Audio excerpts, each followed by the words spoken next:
Salut les nouveaux rentiers, c'est Florent Pontier, nouveau rentier depuis mars 2019. Et aujourd'hui, je voulais te dire qu'il faut mettre les gros cailloux avant le sable. Donc en fait, si tu es encore là, tu comprends pas du coup de quoi je parle.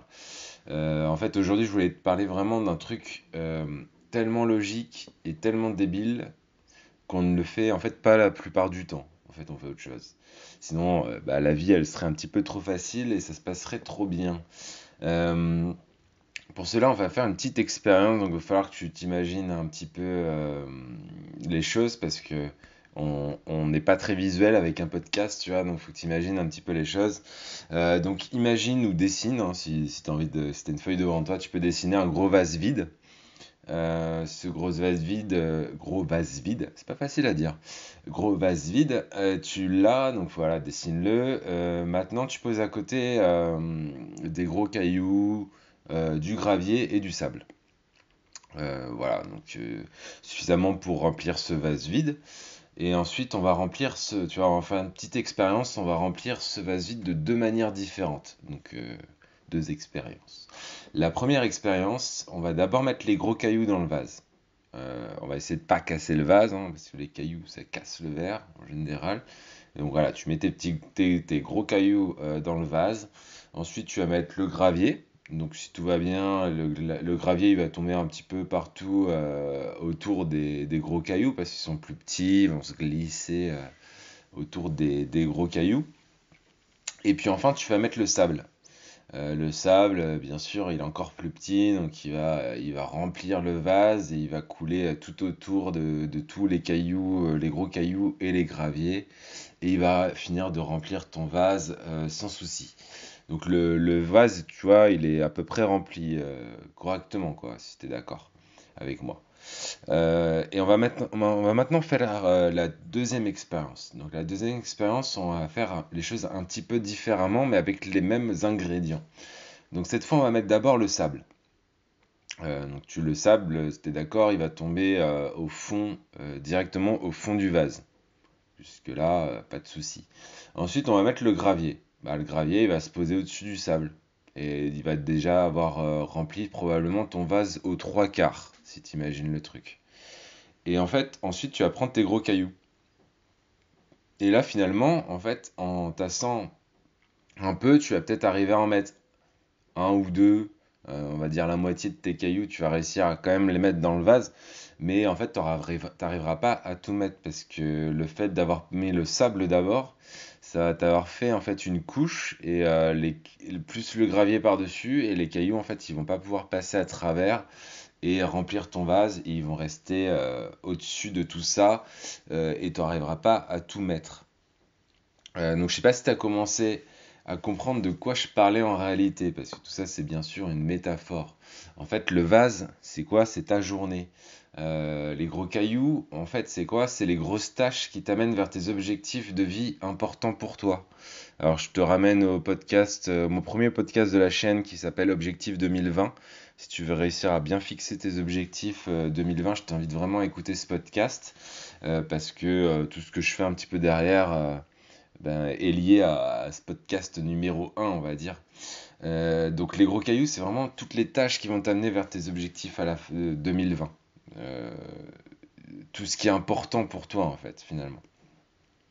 Le gravier, c'est en fait c'est les plus petites tâches qu'on doit faire tous les jours, tu vois, genre la vaisselle, la lessive, les courses, le ménage, aller chercher les enfants à l'école, enfin voilà, les choses nécessaires mais qui t'amènent pas forcément vers tes objectifs.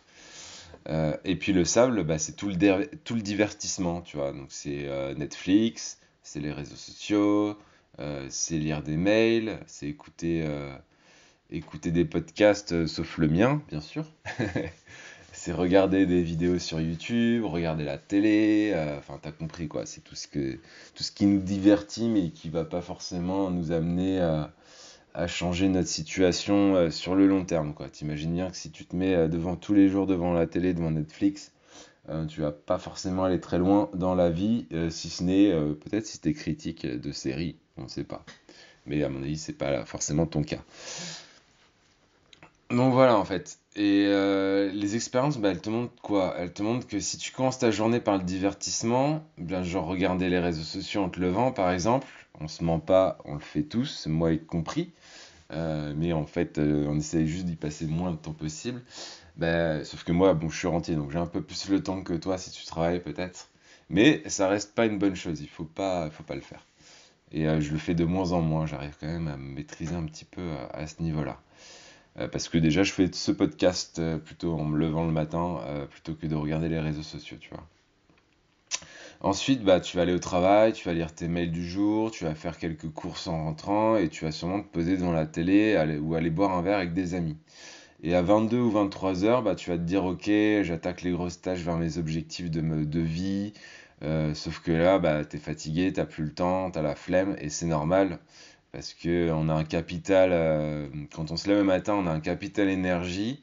Et en fin de journée, bah, ce capital énergie, il est quand même bien entamé. Et du coup, les grosses tâches vers tes objectifs, c'est des trucs hyper importants quand même. Et tu vas te dire, ah bah non, là, j'ai pas assez d'énergie pour avancer vers cet objectif hyper important. Et bim, bah, la journée, elle est finie. Une de plus et une journée en moins vers tes objectifs, tu vois. Donc, alors que si tu commençais ta journée en faisant ce qui est important pour toi, je sais pas moi, sport, lecture, de la musique, te former sur un sujet précis, méditer, faire ton podcast, ça c'est moi, préparer un voyage, appeler ta grand-mère, je sais pas si c'est important, ça peut être important pour plein de gens d'appeler leur grand-mère, eh bien bah ça c'est fait, tu vois. En fait, si tu l'as fait le matin, tu t'es peut-être levé une demi-heure plus tôt, allez, moi je suis le premier vraiment. Pour être honnête, je suis le premier à dire que je suis un couche-tard, lève-tard. Donc c'est hyper compliqué pour moi de me lever le matin. Donc ça, c'était un truc que j'aurais eu du mal à mettre en place quand je travaillais. Là, c'est beaucoup plus facile parce que mon travail, c'est de faire des podcasts, j'ai du temps libre, quoi, si tu veux. Donc c'est quand même beaucoup plus simple. Mais quand tu travailles, c'est plus compliqué. Donc si tu n'arrives pas à faire le matin, je te conseille d'essayer de le faire bah, ta pause midi, juste après manger, tu vois, là où, tu sais, le moment où tout le monde va prendre le café, reste une demi-heure à parler. Bah, toi, tu peux peut-être prendre ton café, parler 5 minutes, vous avez déjà parlé à table, donc, et puis aller avancer vers tes objectifs au travail. Ça peut être aussi le matin en arrivant. Il y a énormément de gens aussi qui prennent un café le matin en arrivant. Bah, ça peut être à ce moment-là aussi ou le soir juste avant de partir du travail, mais tu vois, avant d'arriver chez toi, parce qu'une fois que t'es arrivé chez toi, c'est foutu, t'as le divertissement et tout. Mais si tu arrives à faire ça avant d'arriver chez toi, soit avant de partir le matin au travail, soit un moment dans la journée de travail où tu te chopes une demi-heure, une heure, ben en fait tu devrais y arriver. Et en fait c'est fait. Une fois que tu as fait tes grosses tâches vers tes objectifs, ben en fait ta journée elle est tranquille, tu vois, tu peux faire ce que tu veux. Et en fait la différence c'est juste que tu auras réussi à faire cette grosse tâche. Alors que si tu t'y prends dans l'autre sens, ben en fait tu n'auras pas réussi à faire ta grosse tâche. Au travail, bon, si on veut faire un petit parallèle aussi avec le travail, la plupart du temps, et c'était souvent mon cas, hein, même si je connaissais toutes ces astuces de vie, le naturel revient au galop, et la plupart du temps, on commence le travail en lisant ses mails du jour. Alors qu'en fait, on est déjà en retard sur plein de choses dans notre travail, et pourtant, on va lire ses mails du jour. Euh, Pire que ça encore, si tu as les notifications, quand tu reçois un mail, c'est le petit pop-up là sur l'écran.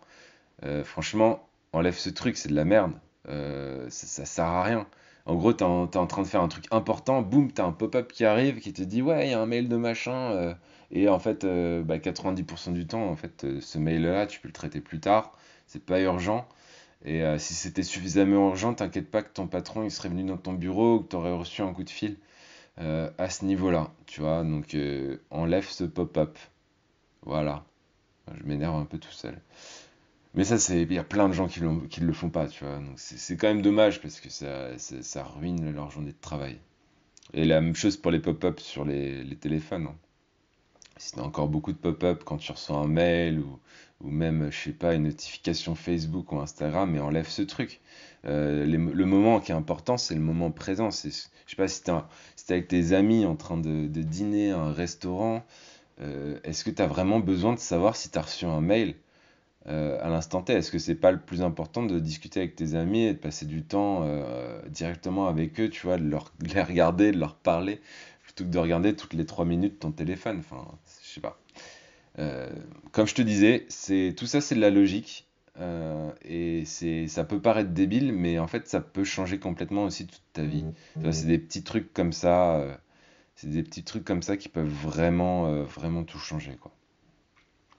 Voilà, bah écoute, je pense que c'est tout pour ce podcast du jour. Je pense t'avoir donné une petite astuce supplémentaire, un conseil pour te rendre entier, parce que c'est le but de la chaîne, hein, c'est de te rendre entier à court ou moyen terme. Ça dépendra de ton énergie, on va dire. Donc si t'as aimé ce podcast, bah écoute, tu me mets un petit commentaire si t'es sur Apple, iTunes et tout, une petite étoile, enfin les 5 si t'as envie, hein, tu fais ce que tu veux.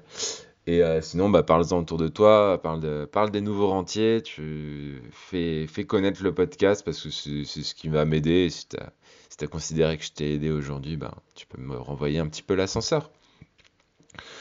Tu peux aussi, pour louper aucun de mes conseils pour être nouveau rentier, tu peux aussi t'inscrire à mon club privé des nouveaux rentiers. Donc c'est une liste mail sur laquelle j'envoie un mail par jour du lundi au vendredi. Donc là, tu vois, il y a un mail qui est parti ce midi là, que tu as loupé. Bah, si tu veux le recevoir demain, bah, tu sais ce qu'il te reste à faire. Tu cliques sur le lien, tu t'inscris et tu recevras mon petit mail demain. Voilà, bah écoute, je te souhaite une bonne journée et je te dis à demain. Ciao, ciao.